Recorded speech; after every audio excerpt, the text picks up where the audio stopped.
Welcome everybody to the Australian Numismatic Society's meeting. 1197. 1197. Right. We're getting close to the 1200 mark.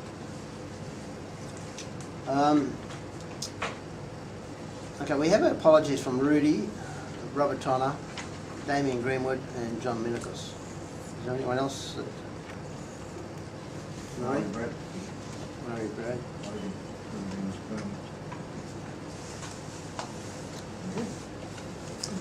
I would imagine that Barry Towers would have sent his apologies, except his computer's broken. Okay, we'll write them down.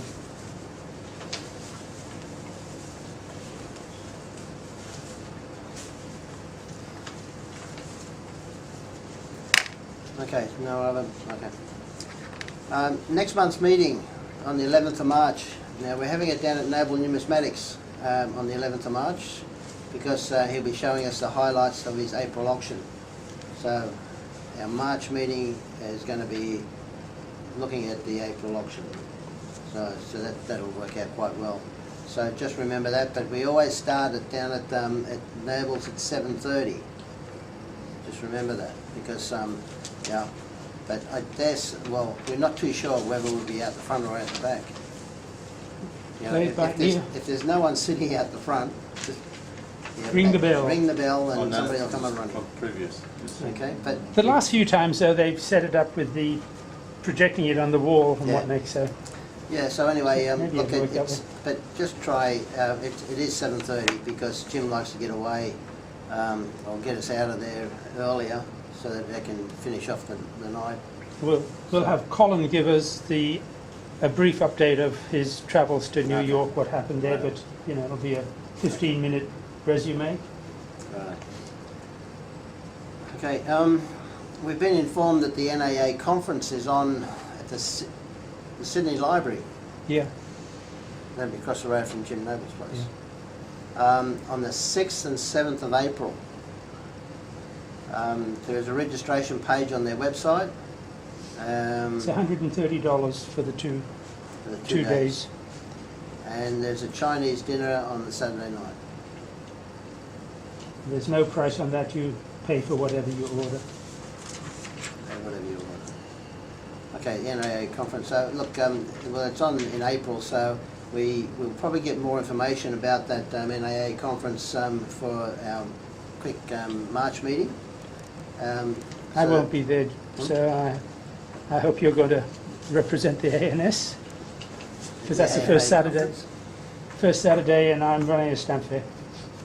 Well, I go to the stamp fair too, con fair, on the first Saturday. Anyway, okay, we'll see how we go. We'll give more information about the NAA conference next month. Did they consult us about holding it at all? No? I only found out about it. They mentioned it, that it was going to be on the 6th and 7th. I heard about it in sort of November, December last year. That it's back into Sydney, and they were going to hold it after. Nothing after that. And it was only that I had the email from Robert Tonner saying, you know, give my apologies. I'll see you at the NAA. So no doubt Nobles and Asan and all know about it, but they haven't bothered to tell anybody else. So I only found out about it yesterday, and I emailed everyone about it straight away saying, you can see the details there. Their communication is hopeless. Are we, still sponsoring them in any way? We haven't given them any money at all. Not since the original handout. No, it's just rude. So. Just incompetence, I guess. But if you're not going to tell people about it, how do you expect people to be there? Sorry.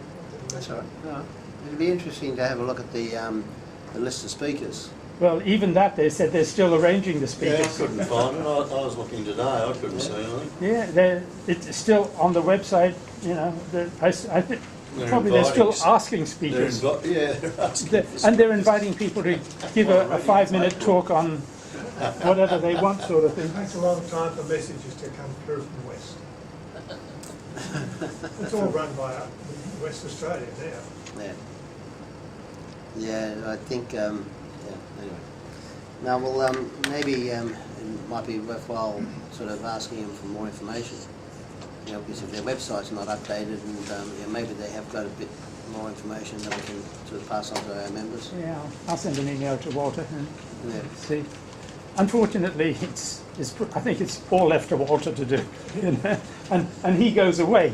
You know, I think he's only just come back from Germany or wherever he's been here. So That doesn't help. Well, I didn't see him there, but then again, I wasn't looking for Walter. I don't think, I don't know if he would have been in the Berlin Fair, but he goes over to Germany for Yeah, 2 months or something, yeah. He's got a contract over there to run the numismatic boards. All right, well, anyway, yeah, so we have found out that there is an NAA conference. We'll give you more information about it as it comes to hand. Okay. Okay, now across here we have our auction number 36. Now, as usual, as usual, Rod only wants to know which ones you want to bid on. He's not going to go through all 146 lots. So, if no one has any interest in any particular lot, we won't be auctioning that. You know, we're only Also, most of you have been given a sheet with the current bids on it. I've had some late bids on, so there's been another 30 or 40 lots that's been added to it. So that sheet is not completely up to date. So you know, don't expect if it's still shown as a reserve, it may not be on the reserve. Okay. So how do you know if you got a ticket? How do you got a bid on it? Well, if you're interested in it, tell me and I'll put it down. Oh, okay, sure. And I'll then tell you, you've got to bid against the floor or, yeah. I'm just trying to tell you now, don't believe Don't believe that over there. that price, because some of the prices have gone up and others, the reserve is finished. It's no longer on a reserve, there's a bid at the reserve price. all right. So that's going to happen at the end of the meeting. We'll do our tonight's topic, and then we'll just move on to when everybody's finished talking about the topic. We'll close the meeting and then we'll go to the auction. So you'll have a bit more time to have a look for the various lots that you want to bid on. Then you let Rod know, and then after he has a cup of tea, we'll do the auction. I'll have a cup of tea and then I'll take your money. Rod? Also, we still have I brought in some of these Okay. George III shillings, so there's still quite a few left. So anybody who didn't get one last month and who wants one, they're here. Part of the ongoing series that we've done Yeah. with the ANS and This producing is metals. the fourth of about 20 odd. So, with a bit of luck, I'll live through to see them all sold. You must have been close to selling quite a lot of them. Yeah, there's about 25 odd sets that have gone so far. Oh, Since there's only 50 gold ones, you know, that's half the gold ones have gone already. So, yeah. We've got it down here as general business that I've just returned from the World Money Fair. I came back home yesterday. I'd probably sort of say that I'll give you a brief overview, but I'd like to sort of spend a bit more time talking about it. But I didn't bring any of my literature that I brought back with me, so it's not something that I can sort of talk about straight away, because I'd like to sort of display different things. But all in all, it was the same as last year. Yeah, it didn't snow, and it was like about 0 degrees every day, so it was nice and cool. The thing was, you know, you go to the World Money Fair, you're there for 3-4 days, and you simply are inside all day. And it's all air conditioned, so you don't really feel the cold. you know, it's not when you go, it's until you go outside and try and get into the car, it's that when you cause it's a problem, but oh, it's only a few minutes. Look at the awards for the best coins and all the different categories was sort of basically largely won by France and Austria. There were a couple of extra little bits and pieces, and I've got a list of them, and I'll talk about them later. But yeah, it was quite interesting. You know, the way they sort of look at the different you know, designs of the coins and everything else. The best coin that they gave the big award to, and it was quite a nice trophy, was a coin designed and made by the Frenchmen, and the theme was food. So on one side of the coin, it had all sorts of vegetables and food, you know, images of that all over the coin.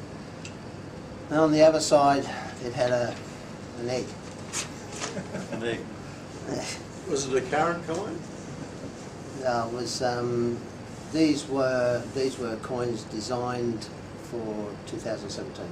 Oh, so they were pretty So cool. once they produced the coin in 2017, the judging panel for the Coin of the Year award through Krauss Publications, they go and, you know, they look at all nominations, and then they award the best coin, you know, a couple of years later. But yeah, it was a you know, say an egg. It was what do they call it? When you cook an egg, it's sort of before you break the yellow. It, Sunny side up sort of thing? yeah, like, it's just A an boiled ordinary. egg. It's not poached, is it? What do you call those things that egg? Like when you fried cook it? eggs? Yes, Fried egg. yeah, like a fried egg. Yeah. That was on the back on one side of the coin. Was it coloured? No. Not bimetallic. No, it wasn't quite. Not bimetallic. But it Can't was win quite everything. unusual. I didn't realise it was an egg until they actually said it was, because I looked at it and I thought, that's the moon. It was an egg, because the theme was food. But I've got photos of that as well, and I'll bring them along next time we have a quick chat about the World Money Fair. But yeah, look, yeah, some of them very nice designs. Two of the awards went to bimetallic coins, so that was really good for us, because you know, I was there also representing the Worldwide Bimetallic Collectors Club, and yeah, lots of dealers. I didn't find as much as what I wanted to find. I went hunting for a number of different things, but you know, you just can't find a lot of things. You know, a lot of the dealers are from the Eastern Bloc countries, you know, Romania and all those other places, and they're basically trying to flog off all their cheap silver. You know, and they weren't in good condition either. You know, ancient coins and all that sort of stuff wasn't there. You know, there were a few dealers that did have the ancient coins, but not that many. It's the same with banknotes. There might have only been about 4 or 5 of the dealers that had banknotes. But you know, you don't really go to the World Money Fair to buy banknotes. You go to the banknote shows a bit later on in the year. So yeah, it was good. They had it well organised this year. There wasn't, you know, there weren't people fighting over each other all the time. They had it well spaced out, but they had, you know, they always improve on it year by year. Quite a few people there Saturday and Sunday. You know, like sometimes, because when you go through the main entry, you've got to go down this tunnel, or this, you know, like a connecting section of the hotel, and there are about 5 dealers that sort of have tables along that corridor. And I don't think it's a good idea to have the tables there, because people are just focused on going straight through the tunnel. They're not focused on what's there. And once they get into the bigger halls, that's when they start sort of looking around. And there was always a bit of a fight getting through that tunnel. So that was the only thing that I could find. Our table for the WBCC was before that tunnel, so it was quite good. But then some of the dealers that were around us, they basically said to us, well, it's not a very good spot because everybody just goes straight ahead. They didn't go around a little area. But some other people said that what they do is they go straight ahead, and then when they come back, then they do that also. Just talking about banknotes and that, one of the big things that I saw there was they're going crazy over banknotes that have got €0. Right? It cost you €2 to buy this banknote. Right? And they had these machines there, you put your €2 in and you get this bit of paper out and it had €0. They had them last year, but this year some of the dealers had tables full of this stuff, and there's so many different, not different designs, but different markings on the banknotes. They were sort of for special occasions of different countries, and they were all, those particular ones, they were selling for €3. And it was a bit of paper. I don't know what the attraction was, but People are willing to spend their money. Money already. Somebody will print it for them. right. But that was sort of, I certainly didn't buy any of those things. I heard people say the same thing about bimetallics. They love, Yeah. John, Certainly. would they love platform 0 at Lidcombe Station then? Platform 0. No, Can you buy banknotes at it? No, but it used to be the Sprint platform, but now it's platform 0. no. So were they actually currency or was it funny money? It's a funny money, Yeah. effectively. But people thought it was a bit of a laugh. Like, oh, we'll get €0 for €2. That's how you cost. Someone was making a lot Like of $1 money. million US dollar, those $1 million US notes. Yeah, so a lot of people buy those things because they're unusual and they're just funny money. So, but if you start buying one, you got to then start buying every other one from every other different country. At €3 And a there's, pop. and there's 28 countries in the EU at the moment, at least. So it's not the same design as the Euro notes or anything, it's totally different. No, it is a purpley coloured looking thing, so it does look a bit like a euro, but it's got nothing to do with euro. So. But anyway, look, I'll bring some the books. The usual things that always are there is the I think I showed it to you last year. You can buy a passport, and the idea of this passport is to encourage you to go around to all the different mints from around the world in the main exhibition hall, and they give you a low denomination coin, you put it in the passport, and they stamp the passport as well. And the passport's about this big, so you get enough. I think there's 30 odd coins that you've got to go around and collect. It's not too bad, but you just don't line up behind somebody that's got 50 of the damn books in his suitcase and he wants them all stamped at once. You'll be there forever. So you just go to another mint and get them stamped there, and then go back when he disappears. So they are nice. So it's a good example of what the different mints. They did these passports mainly to sort of encourage the people to go and look at the quality and the designs of the various mints, because a lot of people just show up and they go buying off the dealers' tables and they don't bother going into the displays. And it's a shame really, because the different mints put a lot of effort into displaying the latest coins that they've produced over the past 12 months. And they look good. But I'll bring that along next time and I'll show it to you. So you got to pay for each one you go, you got to pay for the coin? Or? You buy the passport, don't You you? buy the passport for €10, and then they give you the coins for free. Oh, okay. I thought Right? you But like the Australian mint, they give you a 5-cent coin, but it's a 2019 coin, so it's the latest coin. And then they stamp the passport behind. They've got this clear sheet inside the passport, and behind the clear sheets you've got room for all the different stamps. So you've got to go get the stamp, and sometimes you sort of feel sorry for the girls that, because they always have young girls standing there stamping the passport and trying to put the coin in the plastic holder. And it becomes a real big bind, you know, especially when they've all got long fingernails, they pick it away at it. Scratch the coin. Yeah, so No, that's been sexist. that was all. The guest of honour this year was the Austrian Mint, but I didn't see that they did any great amount of extra effort as opposed to the past 4 years. You know, they always have a good stand. It's always a big stand, always all about Austria, and all their coins are displayed. So I just, you know, I think, you know, one of our colleagues there, he said to me, well, you know, when you become the guest of honour, you get the privilege to pay for all the dinners and all the other things that they do at the presentations. So, you know, it's sort of a bit of a waste of money, but they do it just to sort of be there. I think Austria last year got a lot of awards, and they probably got conned into becoming guest of honour this year. Was Perth Mint there?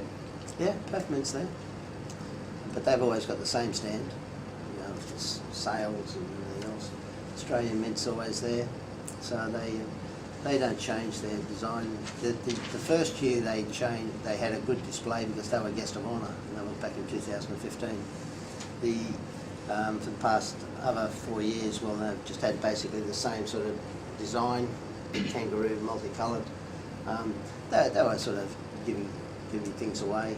They were selling special dollar coins with a Berlin privy mark. So, you know, they unfortunately they sort of said that any of the ones that are left over are going to go straight to Downies. So Straight to it? To Downies, and Downies will sell them off at whatever price they feel like. But they don't think there's going to be too many left anyway. So,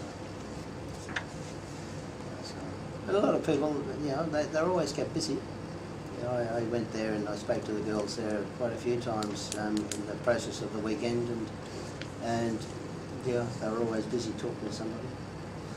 You never saw Ross on the stand because he was always in the negotiating rooms with, you know, trying to drum up business for the Australian Mint producing coins for smaller countries. Yeah, that's probably one of the big things about the World Money Fair is the smaller countries that don't have their own mints, they go there so that they can negotiate a deal where other mints will produce their coinage. And, you know, as you know, the Australian Mint, they produce a fair bit of coinage for quite a number of different countries. So that's what they do. You know, you never see Ross there. You know, the chance that I did actually meet Ross last year at there, and that was because he had to go to the awards because the Australian Mint got an award last year, so he had to be there. So I caught him there. But this year, no awards for the Australian Mint, so therefore he didn't show up. Sort of a bit of a funny situation there because I thought that they would, you know, sort of be happy to sort of be there with, you know, with all the other people. But the interesting thing, they also have a Designer of the Year award, and that went to the designer from the French Mint again. And he was quite amusing because he got up and he just wanted to speak French. Too bad about everybody else, you know, because you know, he just rattled off in French. But he had this guy standing behind him with like a little robot, and you know, he sort of stood there very still. And then all of a sudden he'd move forward and then he'd translate everything that this guy said for the past 5 minutes in English. And how did he do that? How can you remember what he was saying in the beginning? But no, he just rattled away. So it was quite interesting. Anyway, look, enough of that at the moment. We'll just move on to the topic of the night, and it is unusual material used in some coins and medals. So, and it doesn't say it here, but it said it on the email that Rod sent out, that he doesn't really want anyone to sort of say it's an unusual coin, but it's made in copper. Yeah. Silver, Most of the gold. things I had, I didn't have anything like that. So. Yeah, you know, you want the unusual materials. Yeah. Yeah. What's the... Now this actually sort of culminated in the the little display that we have here from Peter. Peter is very passionate about the periodic table, and he's designed this rather large poster, and he's got a few displays here. But I'm going to talk on behalf of Peter with what he's done about this periodic table. So I'll do that first, and then I'll invite other people to bring along and talk about their coins that are not gold, silver, bronze, and copper. So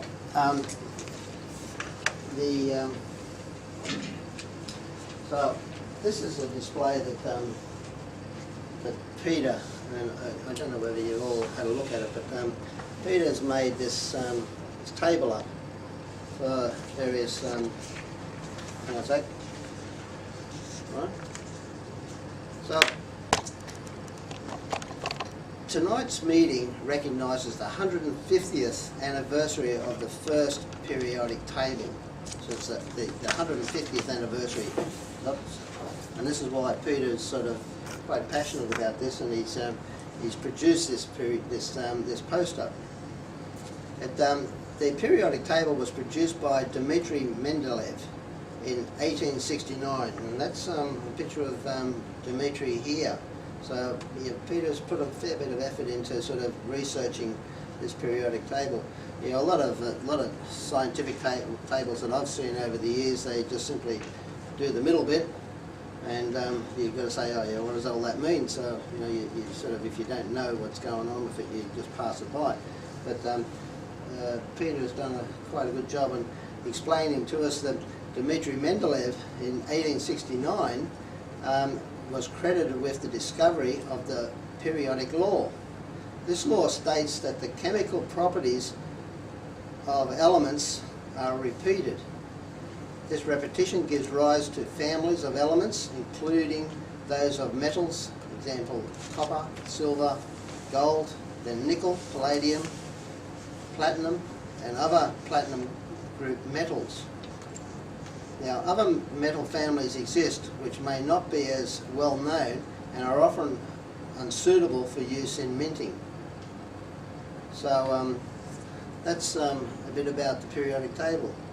And he's, as I said, this is a good example of what we had for the theme of the night, which is basically coins and metals made from things other than the common usual ones. copper, silver and gold. So you can have a look at that. Peter has left it here. So now we have to acknowledge the fact that his daughter Claire has produced this table poster. So Peter had an assistance from his daughter Claire to produce this beautiful table. I'd say that it'll be A2 maybe? A1. A1 is it? A1. Okay, A1. So it's generally the size that a scientific table would be produced anyway. Yes, yes. Can we have permission from Peter to publish it? Yeah, of course. Yes. I think it would be very good to put in a noted journal of some kind and sort of Yep. relay it to other people. Oh yes, definitely. And as I said, Peter spoke to me about this periodic table probably 6 months ago, didn't you, Peter? Yeah. So, because Peter's background is in chemical engineering, Geology and chemistry. geology, and chemical. Yeah, and chemical. So you can see why Peter was passionate about this this periodic table, the 150th anniversary of this Dmitry Mendeleev. Okay, so where are we up to? Has produced. Okay. Used. Okay. All metals used in numismatics, and a couple of metals which can be used more than they are for coin production. They are for coin production. As well as a periodic table, there is a section on Mendeleev, which is this little bloke here. Oh, that's Right? And I had a quick read of it, and that's a bit about this guy. 1869. Section, yeah, so there's a section on Mendeleev, there's a section showing desirable attributes of a coinage metal, and a section on the variety of colours of copper alloys. So, yeah, I invite everybody to come and have a good look at this particular poster. I think it's a fantastic thing that Peter has done, and I do agree, Les, we should try and get this published in some of our journals. Yeah, and the next report you produce. Yeah, thanks. I knew that was going to happen. So, looking at this poster, yeah, so the section on Mendeleev, the different alloys, and the periodic table. All right? Very good. Now, Peter has also brought along some coins that he wants us to have a look at because of the theme for tonight being unusual material used in some coins. Peter brought along a niobium coin. Now this is a coin that's it's coloured in green in the middle section, and it's from the Austrian Mint, commemorating the railway in Austria. I don't have. Niobium, though, Pete, Yeah. the colour changes with the temperature or something, does it, when they produce it? Because they produce niobium bimetallics every year, but they're different colours. Yeah, now with the thickness of the oxide on the metal, Right. Okay. So it can go in all sorts of colours. it's sort of like when you pour oil on water, Right. you get colours, and as the oil thins, the colours change, sort of like that. Okay. So €5. This €5. this particular €25 coin, 25, okay. green coloured to celebrate the 150th anniversary, and this was in 2004, of the Semmeringbahn railway. There's a little railway, a little train, and that on the reverse, so you can have a look at that. Okay. Now he has an uncoloured niobium coin. It's the first transatlantic flight from New York to Paris, and it's done by Lindbergh. There's a picture of Lindbergh on this particular coin.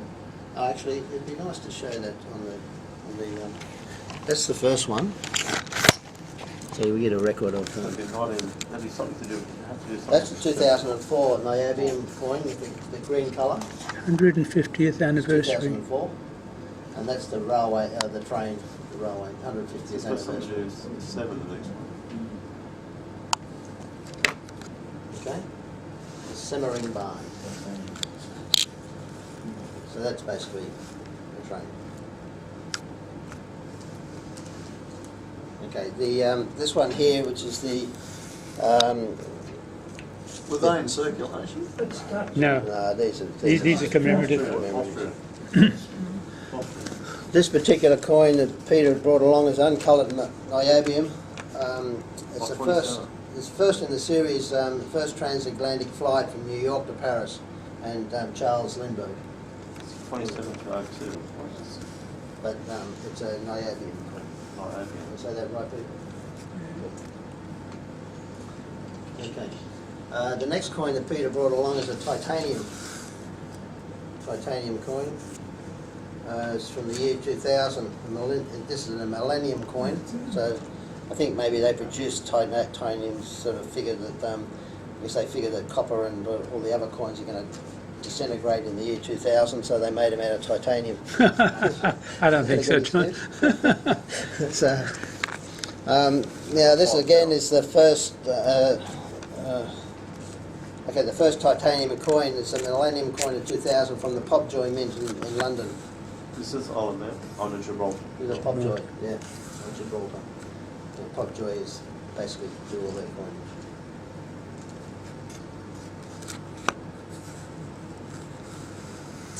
Okay, the fourth coin that Peter brought along is a palladium coin.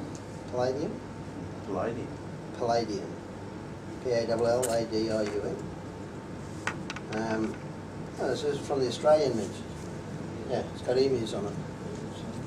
They were sold by Noble, so it's got to be Australian. I think it comes up on the Perth Mint's website too when you're looking at precious metals. Okay. They've got gold and silver and palladium, I think. So yeah, 1997. So palladium was, they were using it or experimenting with it then.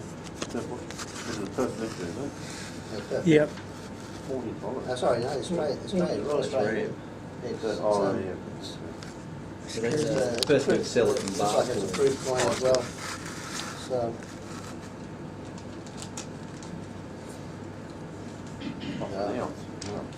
all right. So now the last one on the fifth. Is this what did everyone say? Oh, okay. It's got a few extra ones here. Oh, okay, right up.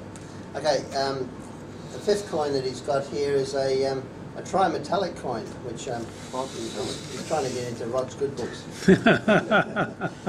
You can get a lift home, Pete. It's got a silver outer ring. Oh, here, we'll put it on the thing. It has a silver outer ring, a platinum silver, platinum centre. So there's a platinum centre. Silver, platinum and gold. The mid section is gold. Yeah, you can see where the planes are. That's the gold ring in the trimetallic.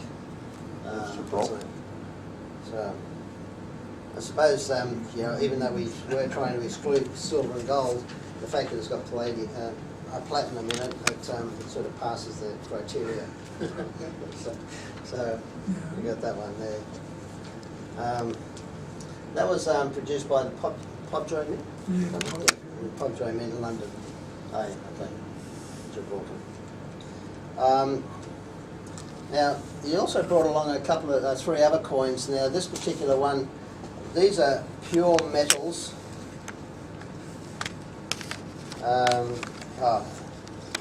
These three are made by Metallium. It's a US company producing coins or tokens of most elements. We've got three here. The first one being calcium. This is a calcium. The atomic number. Oh, look, this is fantastic. It even tells you all about the coin itself. I think calcium is. Oh, I like that. Calcium.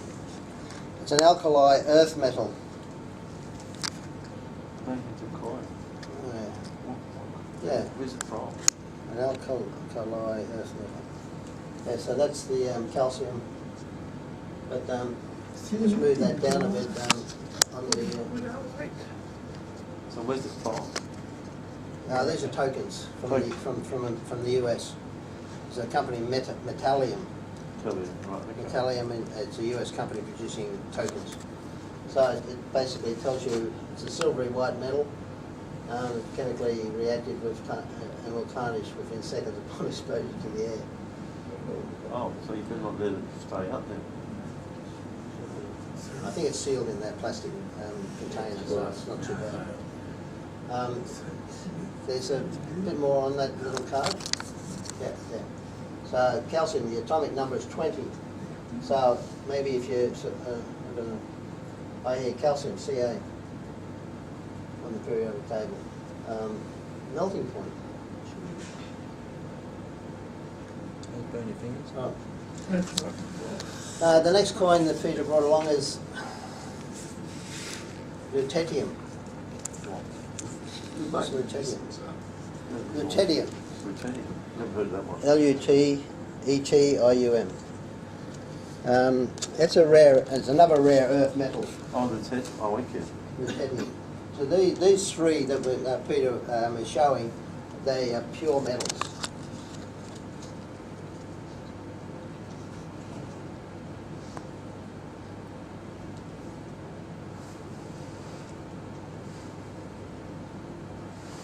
Oh, pronounced lutetium. Lutetium. Okay, not cadmium. Lutetium, double E. Molybdenum in the back. I wonder metal. Never heard it before. The final one that Peter brought along is iridium. Now this is a platinum. Oh, this is a platinum group metal. Iridium. I think. Is iridium? Is that the metal that makes Superman weak or something? That's kryptonite. Yeah. Sorry. Wow, that's high melting point. How nasty you get up to that? Iridium, very high and brittle, extremely dense. Okay. So the second heaviest metal, second most dense metal. The second most dense, yeah, well, it says same there? No, Ah, okay, well, it's the second most dense metal, so, iridium. And,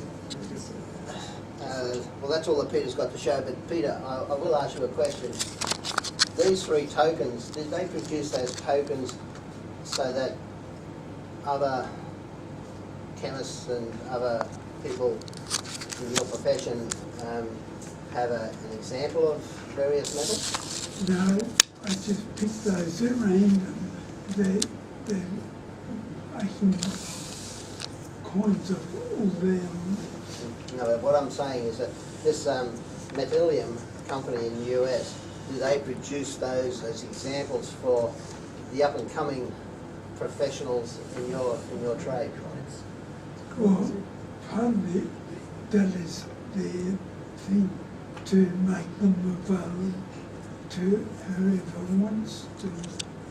Okay, so like if I decided that I wanted to use or make a metal out of iridium, I would first of all go and buy something like this to see if it's going to work in the production of making the coin or the metal. Good luck. As soon as you open up in the air, Yeah, it'll corrode. you know, No, iridium is quite stable. Okay. It's got a high melting point. Yeah, try melting it. 2, 4, 4, 6. Okay. How do they produce them when they're so hard, the metals? He won't say. Not bad. That's Anyway, the idea. It's got a deal with the mint at small mint in Massachusetts. But I think they use other methods apart from the mint. I think he's got his own methods. So would they use those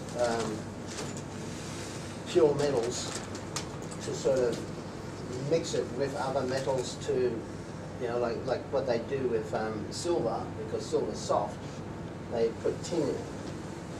Would they do the same with these metals? Now, they're a firm that makes elements, and not, coins are only part of their job. Yeah. They make elements in pure form available Right. to whoever.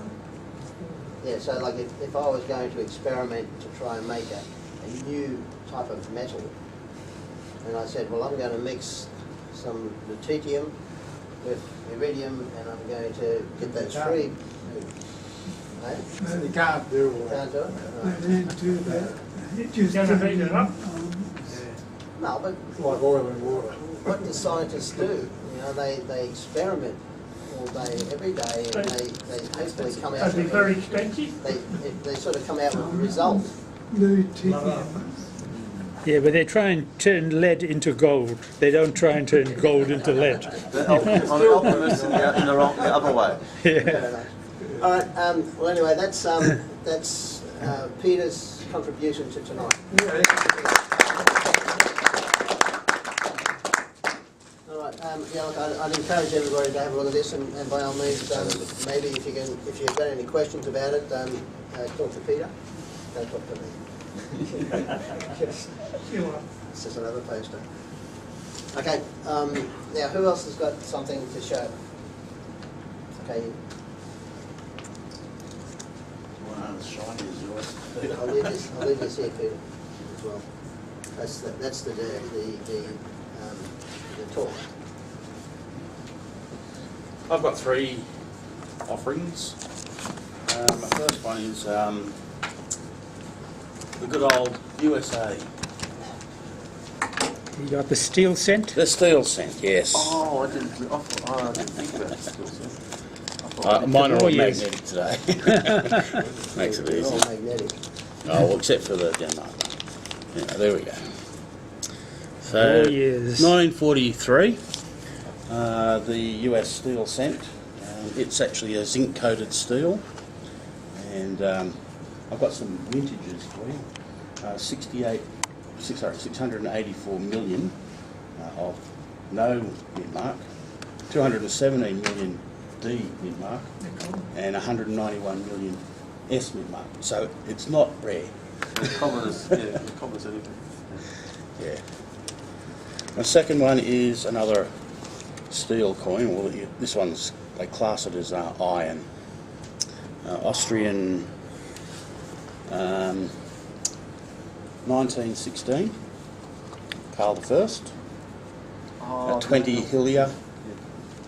Again, that was the 100 Hilliers to 1 krona. That's why they should have been during the war. I didn't even think about that. Yeah. And my last offerings are zinc coins. The Warriors Denmark. again. Oh, that's it too. Denmark 1, 2, 5 and 10. And I brought in one for Rod to look at. It's a bimetallic. But it's a, what do they call it? A model penny, Ah, the model penny. which is copper on the outside, but zinc nickel on the inside. If you're collecting model pennies, there's an awful lot of them because he went through a lot of dyes. And I've classified them as to the letter, because it says Victoria. Yes. She's facing the word Victoria. And where the nose points to, there's about 4 different dyes to the O or the R. The hardest one is to the T. I've only got 1 or 2 to the T, and they're rubbish. I knew I'd get some information from him. And when they first made the ring, there's several different rings as well, but they made an error in the ring, and they spelt penny P-E-N-N-E-Y. And that one with the penny, EY penny, is a very hard one to get. The ring, they must have had just one die with the penny there, because some of them are with the obverse portrait and some of them is with the one on the other side. The penny. And it's been recorded that there's sort of 3 with the portrait on and 2 with the reverse 1 on. So there's only sort of 5 known with that die. On this side, the letter 1, if you look at the letter 1, if you look at it closely, see if we can take it up nice and close. You see inside the 1, Yep. there's a lot of horizontal bars sort of filling in the inner portion of the 1. And if you scan those and put it on a computer, you can actually count the number of bars, and they range from 30 to about 36. And because I've got about 2 or 3 dozen of these coins at home, You'd have that much spare time. yeah. Well, they're bimetallic, you know, and trying to get the obverse reverse combinations to say, okay, with 36 bars, how many different nose combinations do I have with 36 bars? And you can more or less tell in the sequence when the die's broke. The die must have broken here, and they made the next die, and this combination continues, you know. So it's One of the things I've got. Sorry, you finished, Rob? yeah. The 1943 US Yes. cent. is it true that they made that in steel because of the fact that they needed all the copper I believe it's due to the war. Yeah. due to the war? That's all the excuses I've heard, or the description of it. There was actually a 1944 one made as well by Inera, and it was quite rare. It's just like it was spillover before they actually stopped minting them. Most of the modern day Canadian coins are made of steel and they're plated. Yeah, I was going to bring Plated some steel. plated steel coins, but I Yeah. thought that's enough. Thanks, Ed. Thanks. Great. You got something to say? Unfortunately, I misread the directions as well. I fed all of the usual ones and a couple of the combination ones, but I decided to, that wouldn't be now. I'm not too sure. I think this is a Chinese bronze. Not too sure on that. Someone can might be able to identify it.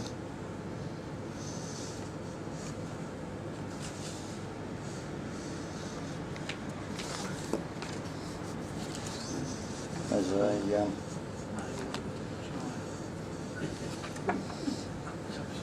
an Italian 50 lira from 1941 in stainless steel. I did have another one, but I don't know what another coin there that I've lost, which was zinc from Czechoslovakia in 1944, but I don't know, I've lost it somewhere along the way. And Always the war years, isn't it? Could be still holding it back. I've lost this one there. Might be still in your pocket. Probably is. We'll find it later. But the other ones I did have was the Hong Kong 10 cent from 1998, which was brass plated steel. And then the Finland was aluminium and bronze. Yeah, what's this one? There's, I've got a South African one here now, but I can't find my note on it. But I think the most unusual one would be one that was Cowrie shell. cowrie shell, which was used pretty much around the world, or not actually around the world, but in several countries. It was such as China, India, Borneo, Africa and East Asia at various times. Now, going by its size, I don't know whether they sort of went by the size as to the value, but that one being a fairly large one, it White one would have been there. would have been worth something in its time, I'd imagine. But they also made them out of metal. The Chinese made them out of metal, and also porcelain ones too. You can get too. Sorry? Chinese made copies of Cowrie's ones too. Yeah, probably quite likely. Yeah. But that is an actual Can you hear cowrie shell. Can you hear the sea in the Chinese one? Sounds a bit plastic. Probably. But one in New Guinea as well, with Bill Morris, Cara Tina, yeah. Yeah, I was around quite a few of the countries, but it's ones I just sort of I threw myself off by misreading the directions and got halfway. I'm doing the wrong thing here. But I've got clay coins. that's why I So what's the South African one that you put there? Yeah, I'm just trying to think, but I can't find my note on what it actually was. Oh, sorry, it's brass. Oh yeah, it's brass. Yeah, it's the 1%. That's the one in 1961. 1961 1 second. It's brass. Thanks, mate.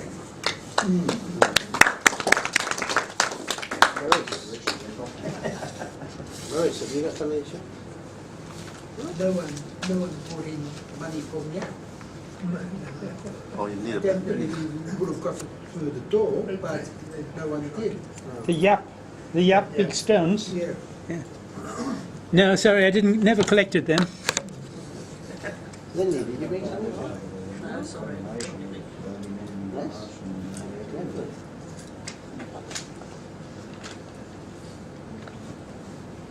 I'm sorry I haven't brought anything in physically to show, but I've got a couple of little issues here. Last Noble auction, there was a set of 3 medals in there, and they were made of silver, most of them. And to whom they were given, for what they were given, was the most important factor of the medals. The man was a fellow by the name of Mr. Miller, John J. Miller, and he was a metallurgist with the Sydney Mint. And first, 1855, he came out here as a young boy, young man, and he devised a method of purifying gold. The boys out at Bathurst were digging up gold, and there was all impurities and everything in it and whatever, and they'd bring it in here to the mint and shoveled it in and whatever. And they had to refine it. They had to sort of make it into pure gold and whatever elements that might have been there. And he produced a method what was known as the chlorine method. And that made him famous. It was appreciated worldwide, and it still is today, I believe, and I don't know whether Peter that may be a fact or a fiction in my part.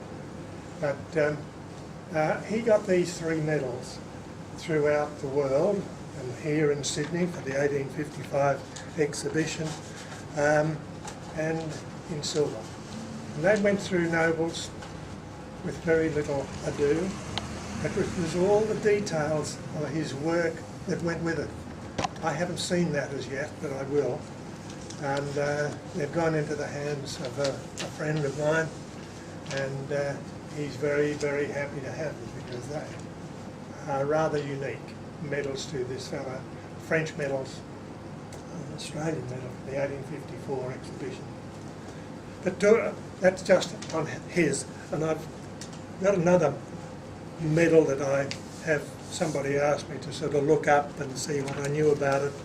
And it was one of the medals that in my early days I was still in pennies and halfpennies, and I saw this come up for auction, and I can't afford that, I don't need it, but it's one, and as the years have gone by, I thought I'd have loved to have had. You know, somebody has contacted me just the other day and asked me some questions about it, and it's about a medal, a gold testimonial to Captain Ludlow. Now,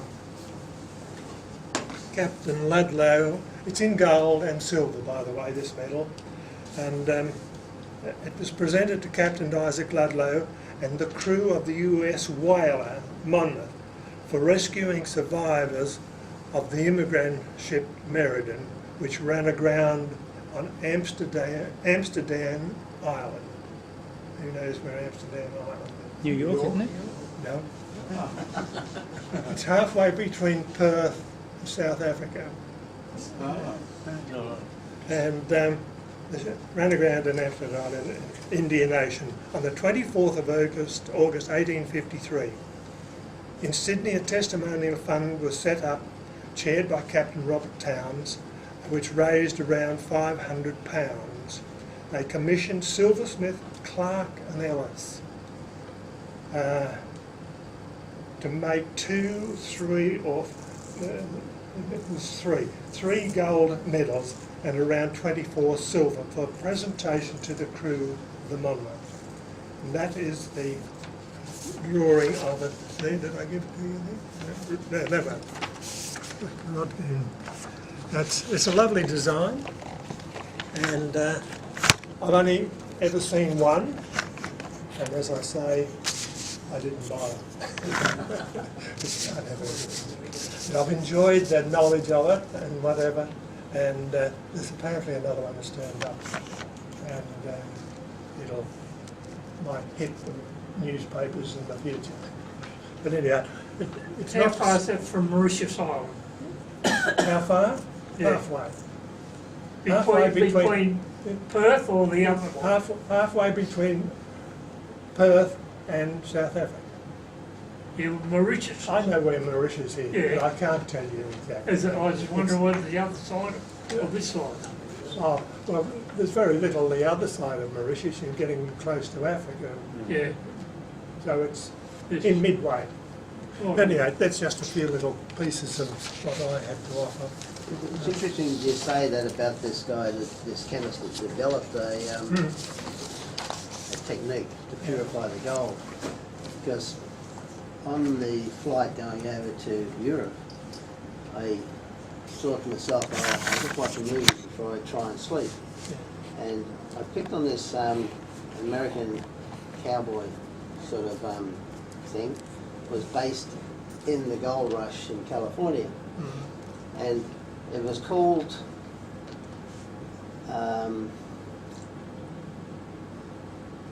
Brothers Sisters, because the name of these two people, these cowboys, was Bert sister, and the other guy was somebody else's sister. Yeah, so they were sisters.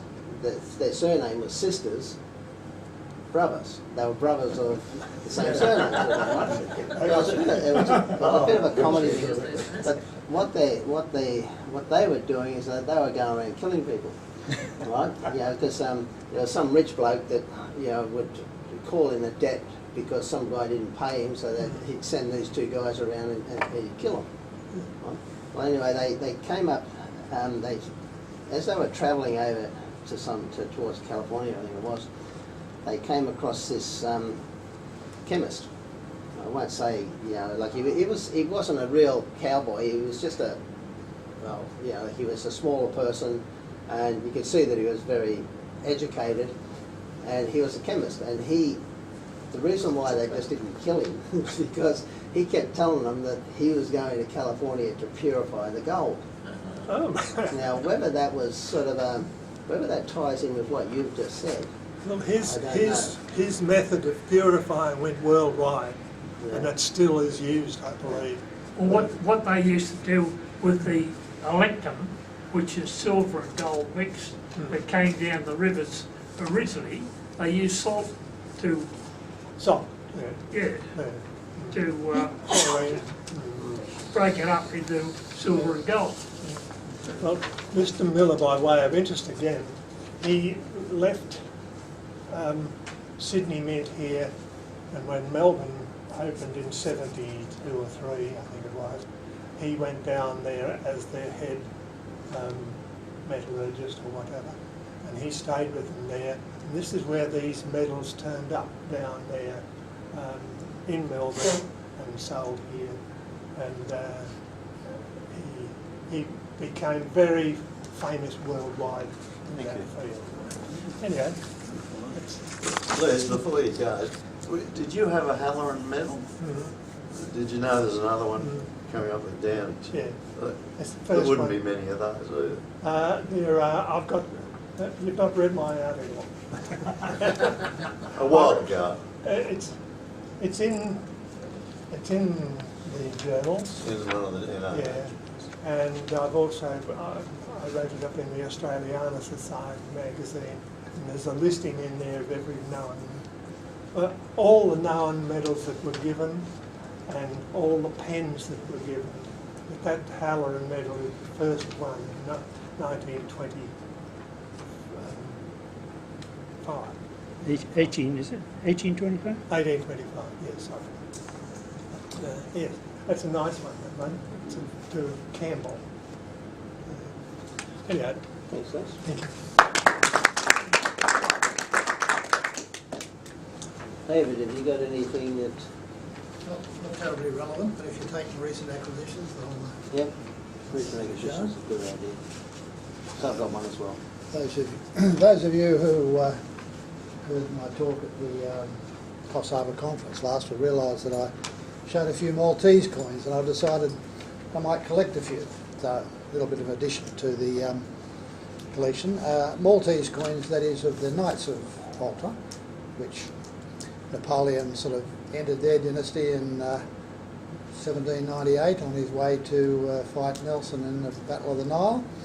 However, they're interesting because there's a continuity. They are the Knights of St John, originally the Knights Hospitallers of the Crusades. They have that wonderful continuity. And I saw a couple of gold ones in Jim's auction last time, and I thought, oh, well, that'd be interesting if they weren't too expensive. But unfortunately, there's another collector in Sydney of Maltese coins who's got lots of deep pockets, lots of money, and said to Jim, just got to buy those for me, full stop, no, no bid number or anything, so no way I was ever going to buy them. Anyway, I saw this lovely gold one in the London auction fairly recently, and I got it, so quite interesting. It's dated to 1763. Get it bigger Well, that's and straight. pretty neat. Let me see, no, other way. This is the shield side, quite elaborate. This is the tradition now of all the Maltese Grand Masters. The name of the head serang was the Grand Master, and this particular one is F stands for Frate, so they were brothers, so that is a group of monks essentially. Frate Emmanuel Pinto. MM stands for Magister Magnus, Grand Master, and then the rest of it HSS, which is Hiera Solemnita Sanctus Sepulchre, so Jerusalem Holy Sepulchre. That was he considered part of his responsibility to be head serang of the Holy Sepulchre Church in Jerusalem. And nowhere does it mention Malta. You just got to know that it's from Malta. And the shield there is the crosses are the cross of the Order of St John, and the five little crescents or horseshoes, whatever they are. That's the personal badge or personal arms of Emmanuel Pinto, the Pinto family. Want to show the other side? Now I mentioned there. No, the crown. What was the significance of the crown? What was the significance of the crown? The crown. He as Grand Master, he was actually a sovereign of Malta. So that's why the crown. He was absolute sovereign of Malta.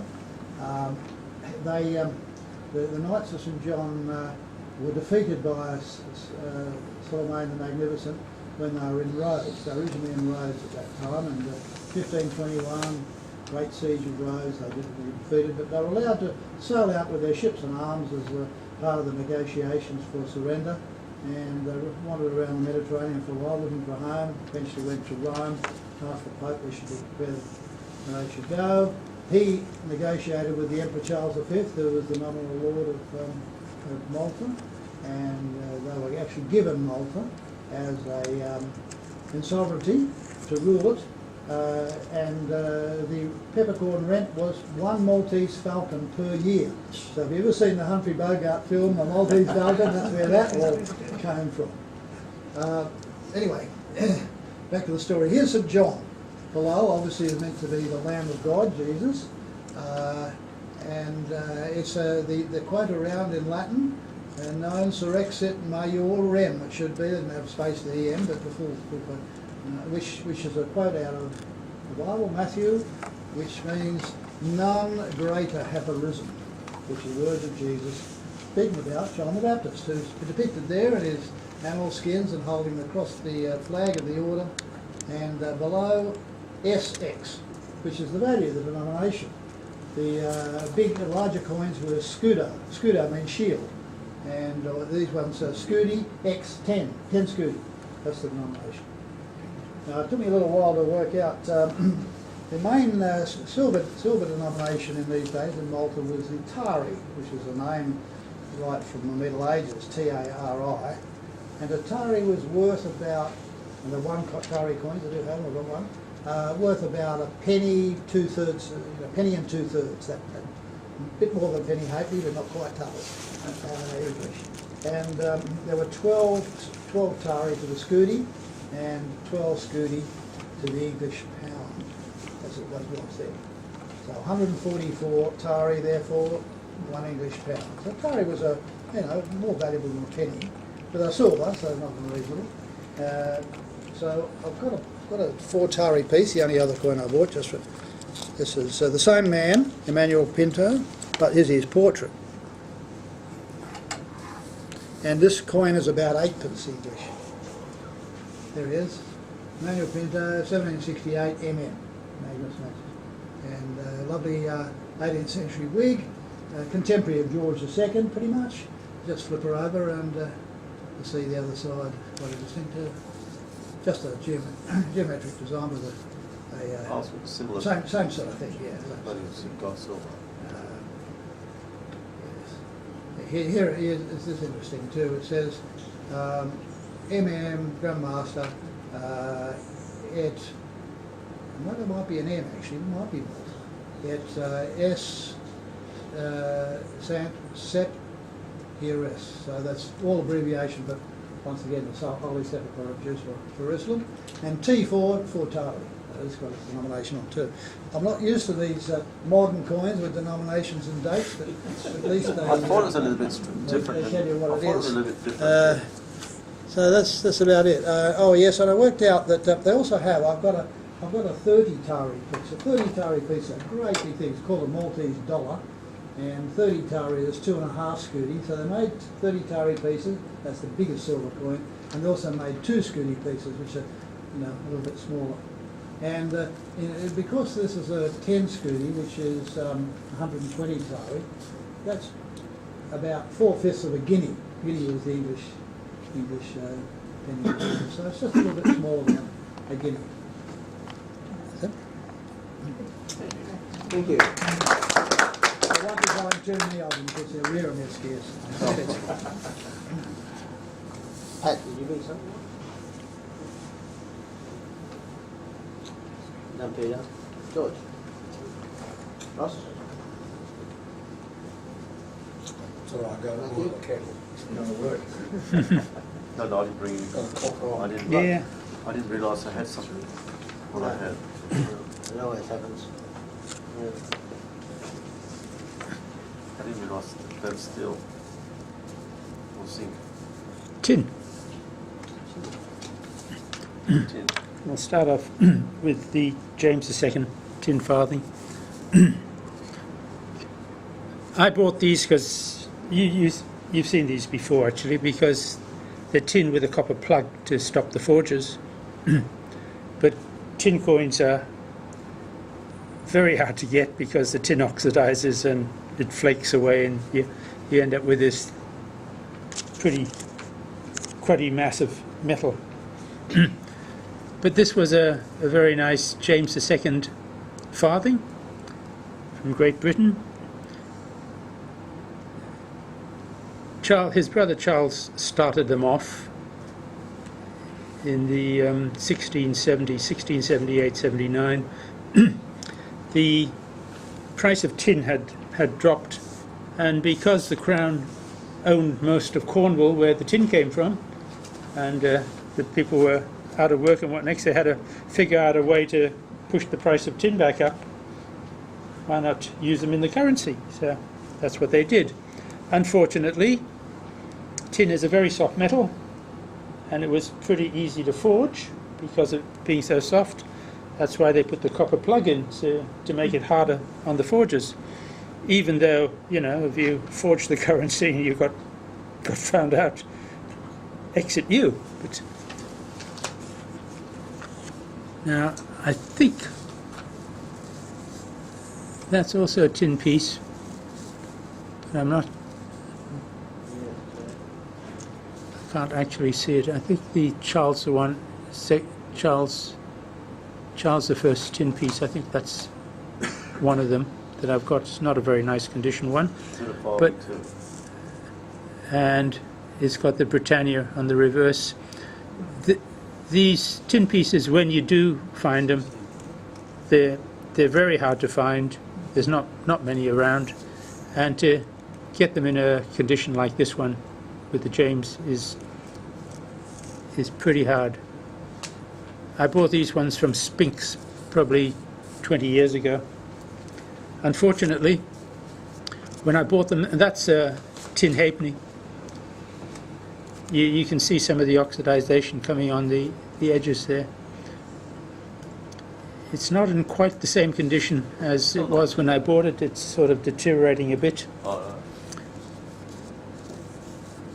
But that's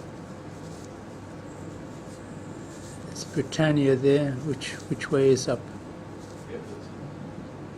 I think that's Britannia, yes. There's the head up there and the shield. So it's getting very flaky. No, it is. And the tin continued with William and Mary. So there's a tin halfpenny with William and Mary. And in 1794, they went back to copper pennies and halfpennies and farthings. So it was only a very short period, 79 to 84 or 94, I can't remember.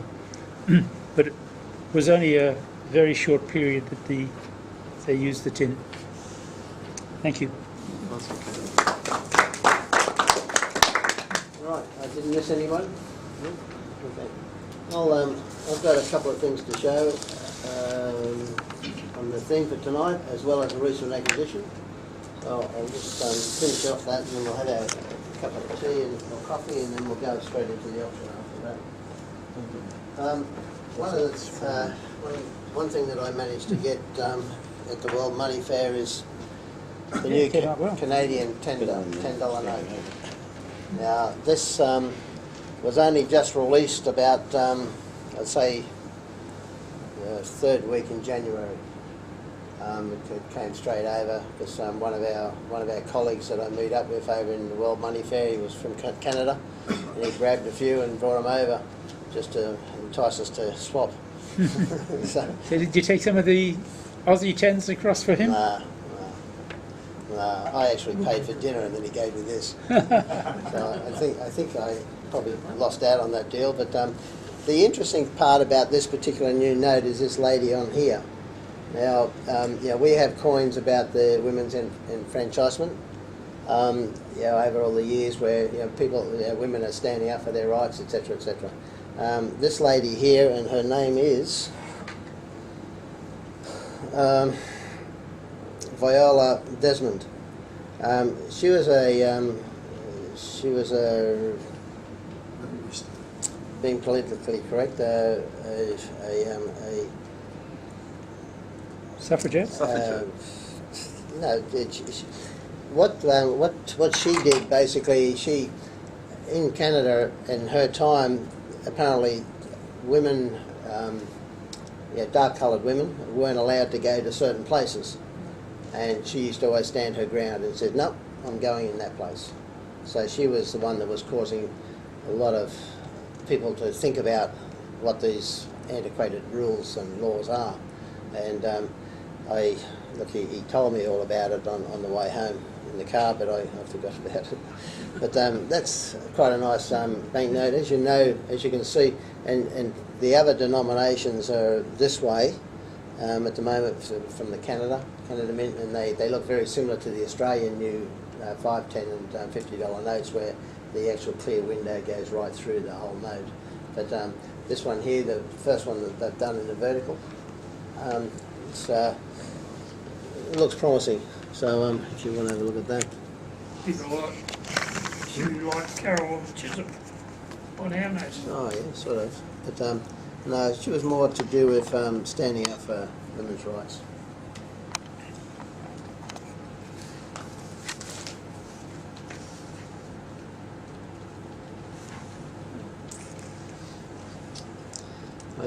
I brought along a 25-cent Austrian coin.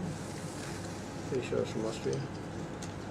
But this particular one, it didn't, it's sort of, it's not copper, it's not silver, not gold. It's actually cardboard.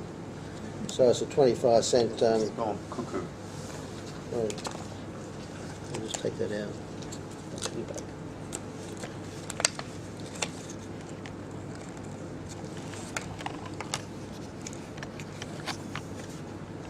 $19.20. 1920.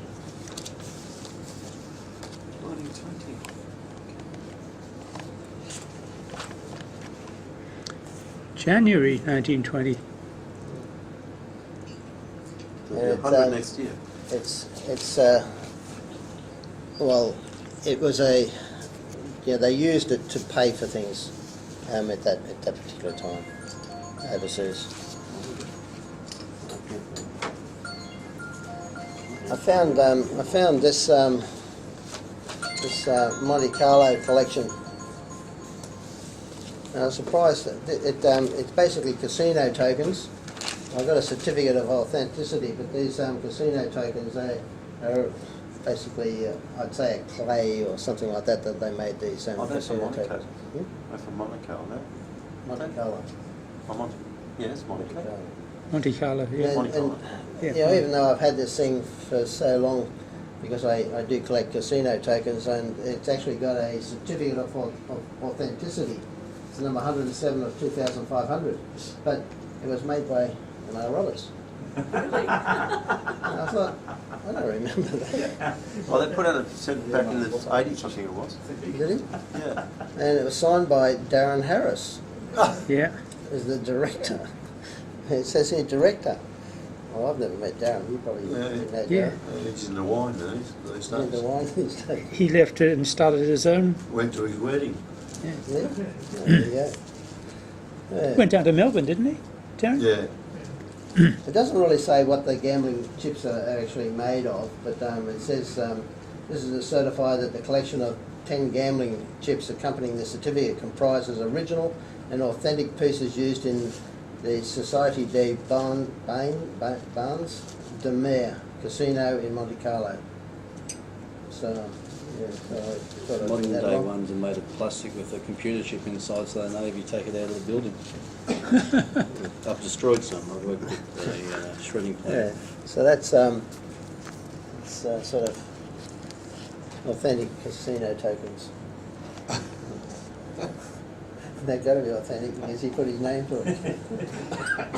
Or is this the sort of stuff that you guys were up to in those days? I've never seen it before.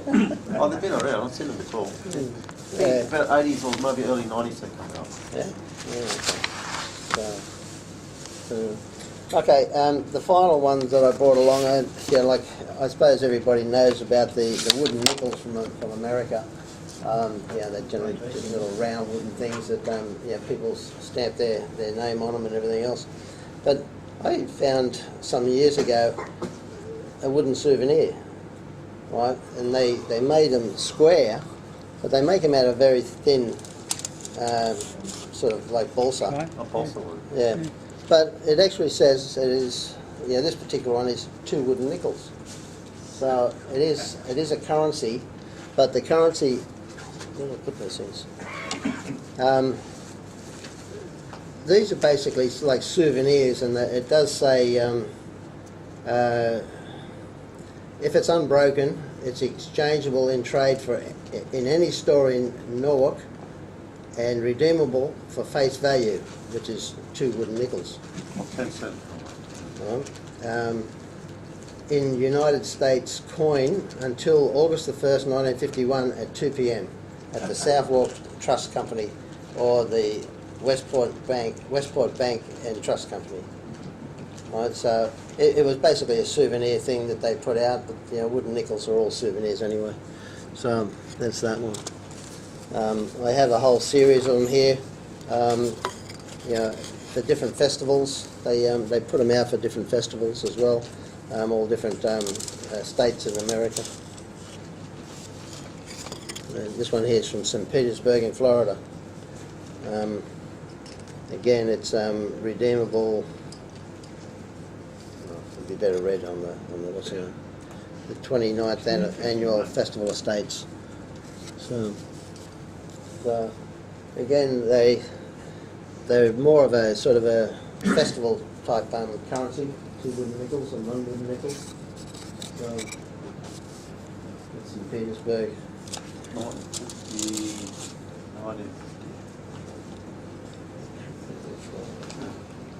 Oh, this is States-orama.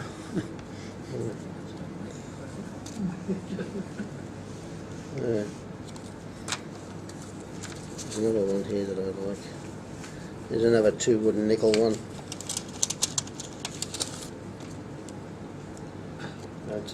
It's like it's a promotional thing, I'd say, but 2 wooden nickels. This is the centennial celebrations, 1940. So,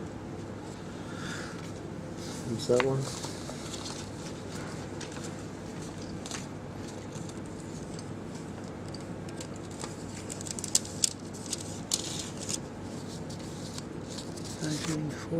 They weren't at war by then. Yeah. This one here is a special issue, wooden nickel. Charlton County, Georgia Centennial Celebrations, February the 14th to the 20th, 1954. So, see the Mammoth Spectacle Nightly. So there you have it. It's the criteria, I suppose. It's a wood rather than a metal, so it's unusual. Right, well, that's all I've got to show. Some of them are duplicates, so I won't sort of bore you with those. Thank you all for coming, and we'll finish off tonight with the auction. But first of all, we'll have tea and coffee. While we're having tea and coffee, it gives you the opportunity to have another look at the auction lots to see if there's any extra ones that you want to bid on. But just remember, just tell Rod which lot number that you want to bid on, because he's not going to go through the whole 149. Yeah? And then when he gets the lots that everybody wants to bid on, well, then we'll just do the quick auction, and then that'll be finished. Thank you all for coming, and don't forget, next month, Noble Numismatic, 7:30. 7:30, Okay. Thank you.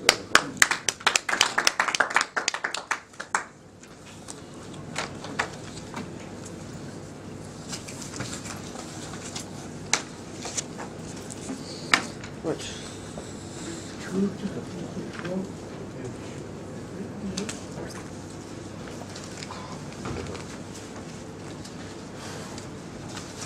Was she African or Hispanic? Some sort of Spanish. She was a colour. Because I think the